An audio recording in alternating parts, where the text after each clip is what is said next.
The stranger with a smile. She was supposed to see castles and cobblestones, not vanish into a history that erased itself. Olivia thought she was hitching a ride to Sighişoara, but the man behind the wheel wasn't just kind, he'd been dead for 80 years. And the castle he brought her to.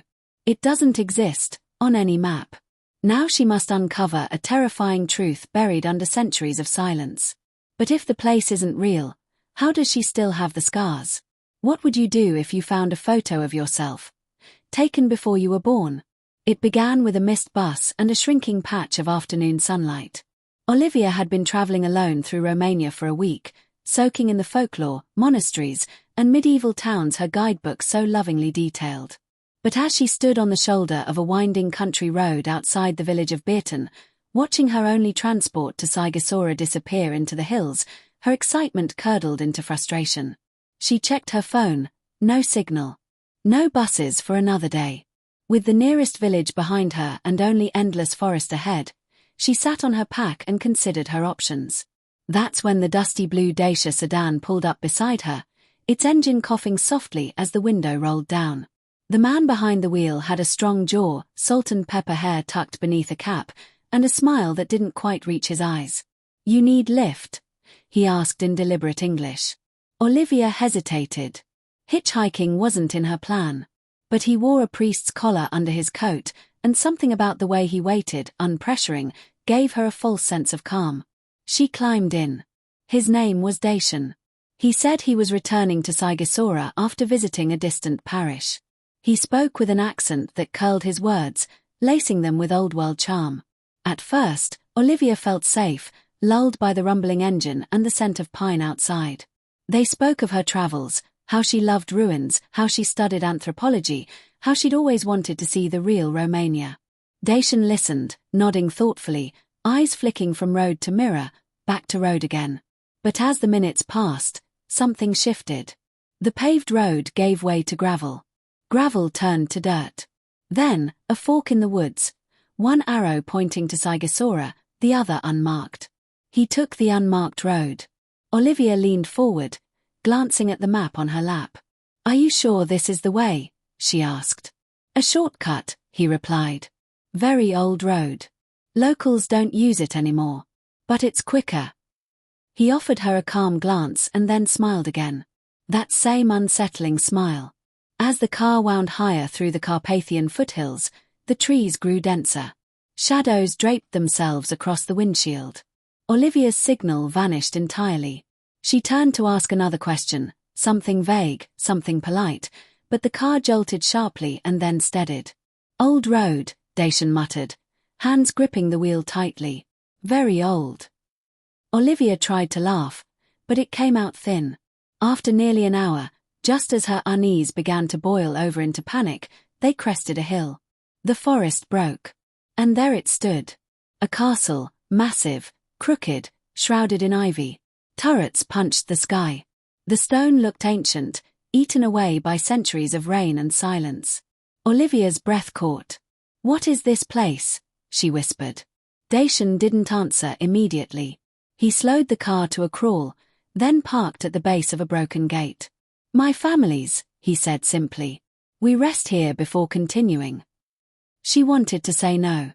Wanted to stay in the car, insist they keep driving. But the battery light flashed red. The engine died. "Bad connection," Dacian said with a shrug. "It does this." He stepped out of the car and gestured to the castle with an almost theatrical bow. "You will like it, I think." The wind screamed down the slope, unsettling the trees. Olivia followed him. Inside, the castle was colder than the wind. The air smelled like wet stone and something metallic, blood or rust, she couldn't tell. Candles flickered in sconces along the walls, though she never saw Dacian light them. The grand hall opened into shadowy corridors. Tapestries sagged like tired lungs. "Stay as guest," Dacian said, leading her to a chamber with a fireplace and a bed already made. "I make food." She stood in the doorway, watching him disappear down a hall that shouldn't have fit behind the wall. She turned slowly, taking in the room. Her reflection caught in the glass of a dark painting. A girl. Familiar. But not her. Not quite. She approached the window, thinking of escape, of cell towers, of cities. But outside, there was no car. Only a long trail of tire marks that stopped just before the castle steps. As if they had never arrived. She pressed her fingers to the cold glass, pulse racing. Dacian's voice echoed up the stairwell. "Dinner is ready." She stepped back. The castle door was closed, the wind gone, the forest silent. Olivia turned slowly, already feeling the walls lean closer. A castle lost to time. The castle's silence was alive. Each creak of the wooden floorboards beneath Olivia's cautious steps felt like an ancient whisper awakening from the stone walls. She wandered through the hallway outside her room, drawn by something unnamed. Curiosity, unease, or the weight of every tale she had ever read that began with a lone traveler in a forgotten place. The architecture defied logic. Hallways twisted and ended abruptly, some looping back to where she started, others narrowing into ceilings too low to pass. Portraits lined the walls, each painted with painstaking detail. Men in fur-lined coats, women in black veils, children with hollow eyes. Their gazes seemed to follow her. One frame in particular made her stop, an oil painting of a young woman with sharp cheekbones, hazel eyes, and a faint scar on her chin. Olivia froze. The woman looked exactly like her. But the frame was dated, 1873. She touched the brass plaque beneath it. No name. Just a sigil, a crescent moon pierced by a dagger. She backed away, nearly stumbling into a suit of armor that had not been there a moment before. Somewhere deep in the castle, a clock chimed once. A hollow, warped note. She found her way to the dining hall, where Dacian was already seated at the head of a long table, sipping something dark from a goblet. The table was laid with food, roasted meats, bread that smelled freshly baked, and fruits glistening like wax models. Olivia's stomach tightened, but she Saturday. She hadn't seen a kitchen, nor had she heard any preparation. Dacian watched her closely. "Do you feel it?" he asked softly. "The air here is thicker. It remembers things." She forced a smile. "Is this really your family's castle?" Dacian nodded, swirling his drink. "Many generations lived here. Some never left." She laughed, hollow and nervous. "So, why isn't it on any map?" He looked amused, but not surprised. "Some places forget themselves over time," he said. "And some are forgotten on purpose." That night, Olivia lay in her bed, the fireplace flickering beside her. The sounds of the castle deepened. Not creaks, not wind, but murmurs, half-heard conversations just beyond her door. She pulled the blanket tighter around her, but sleep was thin, always on the edge of slipping away. Sometime after midnight, she heard a soft knock. 3 slow taps. Then silence. She stayed frozen until dawn. The next morning, she tried to leave.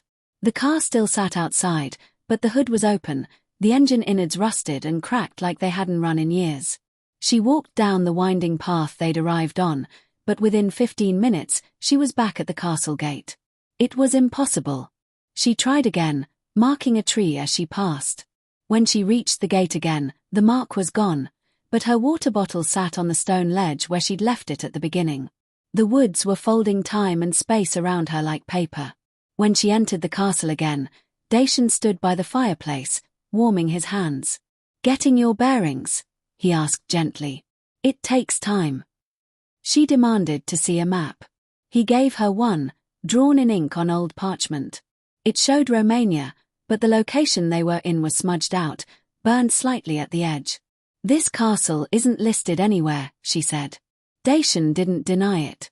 "Many once came here," he said. "But few found reason to leave." The walls seemed to hear him. The chandeliers swayed gently though there was no wind. In the afternoon, she wandered deeper, trying to understand the layout. She found an old ballroom where the dust didn't settle and music seemed to echo faintly if she stood very still. A grand piano sat untouched yet in perfect tune. She tapped a single key. It sang out, and somewhere above, footsteps answered. She followed them, stone steps winding upward into a tower she hadn't seen from the ground. At the top, a circular room lined with stained glass windows cast shifting colors across the floor. A telescope pointed at the horizon, but when she looked through it, it didn't show mountains or forest. It showed a courtyard where children played.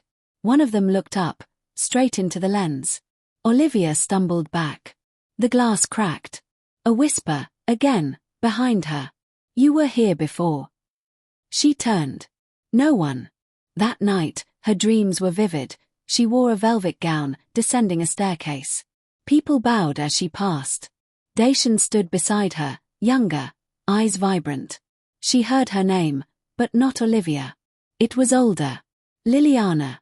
She woke sweating, fingers curled into her pillow like a claw.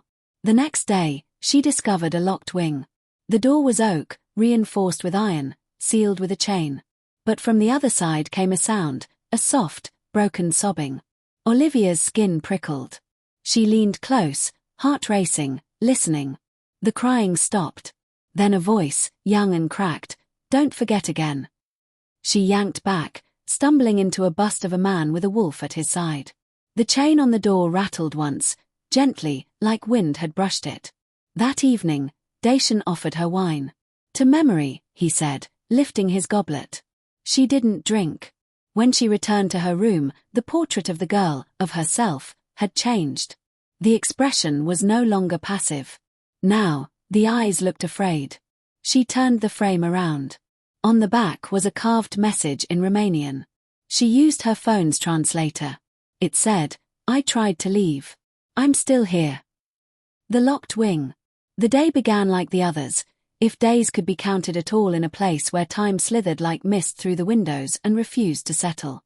Olivia hadn't seen the sun since her arrival, only a perpetual twilight that soaked the castle in rust-colored gloom. Dacian was absent when she emerged from her room, and for once, the hall seemed unguarded. She wandered with careful intent now, tracing her steps, memorizing the odd geometry of the place, trying to piece together the castle's logic. But the castle had none. Hallways she'd walked through the day before had vanished. Rooms she'd entered no longer existed.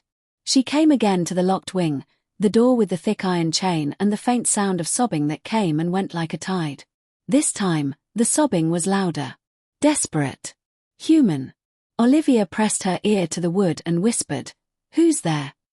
A girl's voice whispered back, "You are." Then silence. Something broke in her resolve. She was done waiting. Done letting the castle have its way. In Dacian's study, she searched for keys, rifling through drawers filled with yellowed documents, broken rosaries, and old coins. Beneath a stack of leather-bound ledgers, she found a metal key with the same crescent moon and dagger sigil from the portrait frame. Heart thudding, she returned to the wing and inserted it into the lock. The chain slithered free as if it had never been fastened. The door groaned open, revealing a corridor colder than the rest of the castle, where frost etched itself into the stone. She stepped inside, the floor groaning beneath her, the air dry and thick with dust. The scent of old flowers and mold hung in the air. The walls were lined with mirrors, each slightly cracked. She avoided looking into them. Further in, the hallway ended in a chamber, a perfect circle, walls lined with books and cabinets, a fireplace long dead. In the center sat a wooden vanity, its mirror shrouded in a white cloth. Olivia approached slowly, her breath visible in the frigid air. She pulled back the cloth. The mirror didn't show her reflection. It showed the castle behind her, but not the way it looked now. It was vibrant, lit with candles. Music played. Guests danced in the ballroom. She stood in the center of it all, laughing, dressed in a dark green gown, hair twisted in a style she didn't know. Dacian was beside her, hand on her waist. She tried to blink it away, to shake her head, but the image stayed. In the mirror, her reflection turned to face her, and mouthed something she couldn't hear. She stepped back, bumping into a cabinet, which creaked open to reveal dozens of journals. She pulled one out and flipped through its pages. The handwriting was her own. Dated 1874. She read entry after entry, written in first person, recounting dreams she hadn't had yet. The entries grew frantic. "I saw myself again. He says I'm remembering too much. I must forget to stay safe. But I don't want to forget. I think I've done this before." The final page simply read, "I'm close to breaking the loop. If you find this, don't trust the mirror." Olivia dropped the journal, her hands trembling. She turned and saw her own reflection, now back in sync, staring wide-eyed with terror. Behind her, in the real room, footsteps approached. Dacian stood at the threshold, his expression unreadable. "You went where I asked you not to," he said softly. "You've seen too much now." She stepped away from the vanity. "What is this place?" she demanded. "Why are there journals written in my handwriting? What is happening to me?" Dacian sighed, his eyes heavy with something that almost looked like sadness. "This castle exists outside of time," he said. "It remembers everyone who's passed through. Some more than others. And some stay." She pointed at the mirror. "You made me forget. You've done this to me before." He didn't answer. Instead, he stepped forward and gestured toward the glass. "You wanted answers. Look deeper." She did. The mirror shimmered, revealing a hallway in the present, her hallway, in New York. Her apartment. Her job. Her life. All distant. Unreachable. In the mirror, her reflection sobbed. Olivia reached out, but her fingers passed through. Behind her, Dacian whispered, "You've always been here." She turned and ran, down the corridor, through the warped hallways, past the crying door, through the portraits now laughing silently. The castle shifted around her, walls melting into different configurations, the floors buckling and stretching. She tripped, fell, got up. She tried to flee, but every exit led to another hall. Eventually, exhausted, she found herself back in her room. The portrait of the girl, of herself, was gone. In its place, a mirror. Cracked. She smashed it with a candlestick. Behind the mirror, buried in the wall, was another journal. The same one. The last entry rewritten. "You are close. But he knows now. Don't sleep." She sat on the edge of the bed, heart pounding, trying to piece together what was real. The castle had her mind, her past, her memories. Dacian wanted her to forget. But something inside her was remembering. And with that remembrance came danger. She stared at the locked door, now open, the cold air still spilling in. She was in a place that trapped people not with walls, but with memory. And memory could be rewritten. Recycled. Replaced. Tomorrow, she'd try again. But tonight, she would not sleep. Not if she wanted to stay herself. Secrets beneath the stone. The next morning came without sunlight, as though the sky itself had sealed shut. Olivia's body ached from the tension of a night spent in half-sleep, her ears straining for whispers, footsteps, anything that hinted at the castle's changing mood. When she opened her eyes, the mirror she'd shattered the night before was whole again, not a single crack in its silver face. Her reflection looked calm, but her eyes, her real ones, were ringed with dread. She left the room, compelled by a new kind of resolve, a quiet rebellion burning in her veins.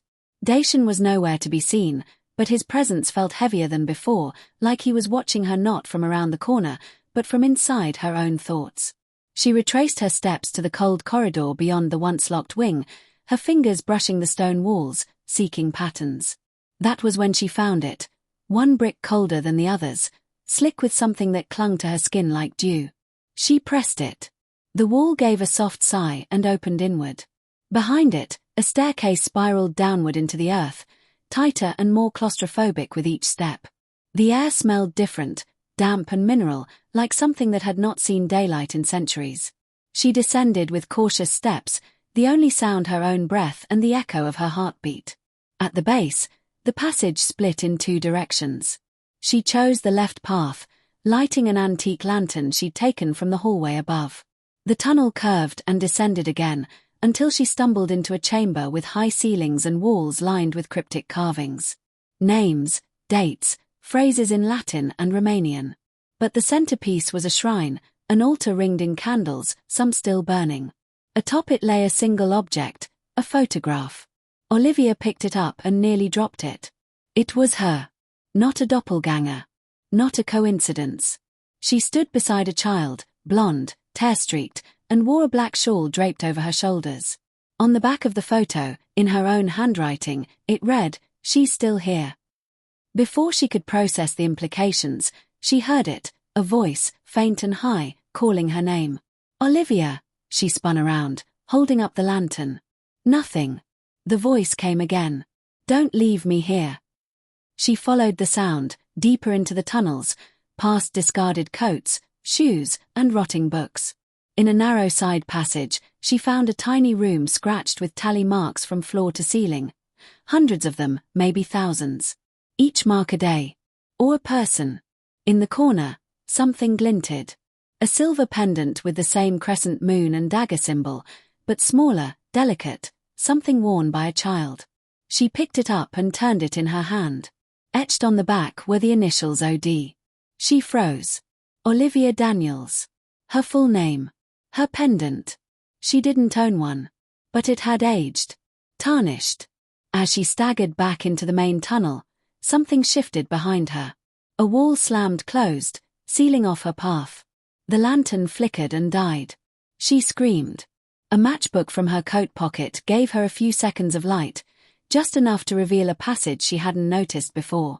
With no other choice, she entered. The tunnel narrowed, forcing her to crouch, then crawl. Her knees scraped stone. Her breaths came fast and ragged. Just as the last match burned out, her hand struck a wooden surface. A door. She shoved it open and tumbled into another chamber, this one filled with mirrors of all sizes, leaning against walls, hanging from chains, stacked in corners. Some were fogged, others shattered, and a few shimmered like water. Each one reflected something different. In one, she was a child again. In another, old and grey. In one, she wasn't there at all, but Dacian stood smiling. Then, the mirrors began to whisper. Soft, unintelligible murmurs at first, then louder. "You've always been here. You've always been here. You've always been here." She backed away, hands over her ears, until she bumped into something solid. Dacian stood in the doorway, eyes pitch black, skin pale as ash. "You see now," he said, not with malice, but with sorrow. "This place is memory. And memory is stronger than time." She tried to speak, but her throat burned. "You were the first," he said. "The one who came willingly. You found the castle before it found you. And in doing so, you fed it. Every return brings you closer." She shook her head. "No. I'm not part of this. I'm real. I have a life. You had a life," he interrupted. "You left pieces of yourself here each time. Until only this version remains." She fled past him, up another staircase that didn't exist before. She emerged in the east wing, panting, filthy, trembling. The castle looked the same. But it felt different. Quieter. The paintings now featured new figures. In one, she stood behind Dacian, dressed like a servant. In another, she was the child in the photo, seated on the throne. In one, she was simply gone, with only the crescent sigil hanging in her place. Olivia stumbled to her room and grabbed the journal she'd hidden beneath the mattress. New pages had been added. "You found the mirrors," the handwriting read. "Now find the root. Or you will vanish like the rest." She flipped to the back of the book. One phrase had been scratched over and over, filling the final pages. "Beneath the chapel. Beneath the chapel. Beneath the chapel." She didn't remember writing it. But the pen was still in her hand. The escape that wasn't. The chapel stood at the edge of the castle grounds, hidden beneath a tangle of vines and overgrowth that had devoured its stone facade like moss over forgotten bones. Olivia had passed it on her first day but dismissed it as a ruin, nothing more than a relic left to decay under the weight of centuries. Now, with the journal's final words etched in her mind, she stood before its weathered door, hand trembling as she pushed it open. The hinges shrieked in protest, but the threshold gave way. Inside, the air was colder than the catacombs beneath the castle. Rows of pews faced a crumbling altar where a broken crucifix hung sideways on fraying rope. Beneath the altar, hidden behind a rotting tapestry, was a stone trapdoor. The handle was iron, corroded and slick with grime. Olivia pulled it with a grunt, and it creaked upward, revealing stairs descending into nothingness. With a lantern in one hand and the journal clutched in the other, she began her descent. The air below was thick with silence, broken only by her footsteps and the distant sound of dripping water. The stairs curved into a vast underground chamber that pulsed with a strange energy, like the walls themselves were breathing. Candles flickered in niches despite the absence of flame, and etched into the floor was the sigil she now knew too well, the crescent moon pierced by a dagger. In the center stood a stone pedestal, and atop it, a mirror. Not cracked. Not warped. Just still. Waiting. Around the pedestal were piles of objects, books, clothes, trinkets, all rotting but unmistakably modern. A passport. A cracked phone. A pair of sneakers. Olivia recognized them. She'd seen them in her backpack. She stumbled back, whispering, "What is this?" Then came the voice, not Dacian's, but hers. From the mirror. "You came back again." Olivia turned to flee, but the tunnel she came from had collapsed into stone and soil. The castle wasn't letting her leave. The mirror pulsed once, and a vision formed. She was outside, running through the woods. Mud on her face. Screaming. A man found her, wrapped her in a coat. Then it flickered. She was older, teaching in a university, showing students photos of a Romanian ruin. Then flicker. Then again. She saw herself die. Over and over. Each time different. But always returning. The mirror showed her the truth. She had tried to escape before. She had escaped. But something always brought her back. Not physically. Not even spiritually. Something deeper. The castle imprinted itself onto her. She turned from the mirror, stumbling through the chamber, brushing away cobwebs until she found a ladder built into the stone wall. It led up, far up, through a shaft lined with carvings of screaming faces. She climbed for what felt like hours. When she emerged, she was not in the chapel. She was in the grand ballroom. But it was no longer silent. Candlelight filled the space. Music drifted in, soft and orchestral. Guests danced in circles, their faces blurred like oil paint on water. Dacian stood at the top of the staircase in full ceremonial garb, arms spread like a host welcoming her home. "You found it," he said, smiling. "Now choose." She didn't respond. Her eyes scanned the crowd until she saw someone. A little girl standing still while the others moved, her dress simple, her expression vacant. Olivia walked to her, heart pounding. The girl looked up. Same eyes. Same scar. "I don't want to forget again," Olivia whispered. The girl touched her arm. "Then you have to remember everything." At that moment, the ballroom disintegrated. The guests vanished like dust in sunlight. The walls cracked, splintered. Olivia blinked, and she was alone again in a grey chamber, the mirror shattered at her feet, blood dripping from her hand where the shards had cut deep. She bolted. Ran through corridors she'd memorized, heart slamming, mind screaming. She found the kitchen. Empty. Then the front door. Unlocked. No traps. No illusions.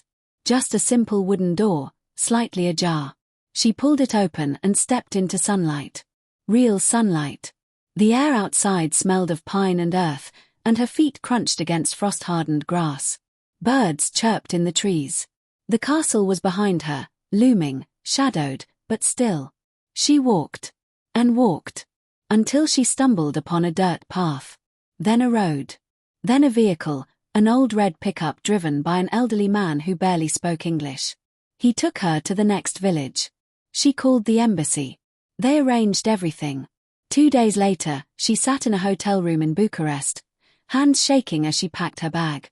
Her phone had dozens of missed calls. She had been missing for only 3 days. Not weeks. Not years. But she remembered years. She opened the journal. Blank. Every page. She turned it upside down, shook it, flipped through it again. Empty. On the last page, however, a line appeared in faint ink. "You only think you left." Her phone rang. Unknown number. She answered. Static. Then a whisper. "You'll come home soon." She dropped the phone and stared at her reflection in the bathroom mirror. It wasn't following her. It wasn't smiling. It wasn't blinking. What never happened? Weeks passed, though time no longer held weight for Olivia. She returned to the States, but everything felt artificial, as if the world around her were a stage and she a poorly written character fumbling through a script someone else had written. She resumed teaching at the university, but her lectures stumbled, her sentences lost momentum midway through. Students noticed the change. So did her colleagues. She smiled at the right times, nodded during conversations, but behind her eyes was a void no one could name. Her apartment, once vibrant with mementos of her travels, now seemed like a museum curated by someone else. The photo from the castle, the one she'd seen of herself holding the child, was gone, yet she remembered every detail. At night, she would reach for the journal, hoping to find the final page blank, only to find a new sentence etched in faded ink: "The longer you stay, the more the world forgets you." She didn't remember writing that either. One evening, she received an envelope with no return address. Inside was a photograph. It was her, again, but older. She sat in the castle library, wearing the same green gown she'd seen in the mirror. Her face was aged, but her eyes carried the same confusion, the same dread. On the back, the words "still here" were written in the same looping script. She burned the photo, but the next day, it was back in her mailbox. Again and again. She began to question her own reality. When she passed mirrors, her reflection lagged behind a half-second, just enough to unsettle her. In her dreams, she walked the halls of the castle again, heard Dacian's voice whispering "You chose this" in a dozen different tones. The memories refused to fade. They sharpened. Driven by a growing madness, Olivia dug into Romanian folklore, searching for any mention of the castle.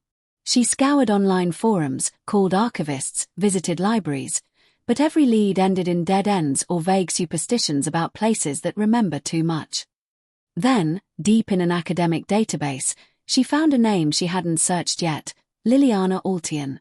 A woman born in 1872 who disappeared in the Carpathian Mountains at the age of 25. The single known photograph of her, a sepia-toned image housed in the Romanian archives, was unmistakable. It was Olivia. The same scar, the same eyes. She flew back to Romania without telling anyone, driven by the compulsion to confront the truth head-on, to untangle her identity from the castle's curse before she lost herself forever.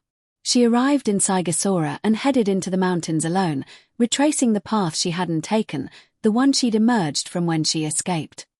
Locals warned her away from that stretch of forest, whispering about travelers who came back wrong or not at all.